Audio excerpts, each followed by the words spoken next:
Hi divine টক house আপনাদের সবাইকে স্বাগত। যাদের বাড়িতে বাস্তু রিলেটেড প্রবলেম রয়েছে বা যারা বাস্তু রিলেটেড প্রবলেমে রয়েছেন তাদের জন্য আজকের এই ভিডিওটি কি করবেন।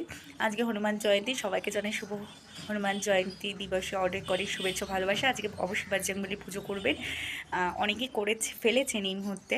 তো যাই হোক, কী করবেন, এক লোটা বা একটা তামার ঘটিতে জল নেবেন এবং আপনার ঠাকুরের স্থানের সামনে রাখুন। তার মানে ঠাকুরের সামনে রেখে দিন এবং সেই ঘটিকে ইন্টেনশন দিয়ে আপনি 7 বার 11 বার হনুমান চালিসা পাঠ করবেন এবং একবার বজরংবাণ পাঠ করবেন। তার আগে অবশ্যই রামচন্দ্রের নাম নেবেন এবং ওনাকে অর্থাৎ বজরংবলীকে অঞ্জনী পুত্র বলে সম্বোধন করবেন। শুধু এইটুকু করুন। এরপর কি করবেন, পড়া হয়ে গেল, ওই যে লোটার মধ্যে জলটা আছে, আপনি যে মন্ত্রটা পড়েছেন, তো সেই এনার্জিটা ওই জলের মধ্যে চলে আসবে। এই কারণে আগেকার দিনে সাধু সন্ন্যাসীরা সবসময় সাধনার সময় 1 লোটা জল নিয়ে বসতেন। যাই হোক, এটা গেল জলের গুরুত্ব। এবার সে জলটা চার্জ হয়ে গেল, সে জলটা আপনার বাড়ির চারিদিকে দিয়ে দেবেন। তো এতে অনেকটা বাস্তু রিলেটেড প্রবলেম সলভ হয়ে যাবে। তো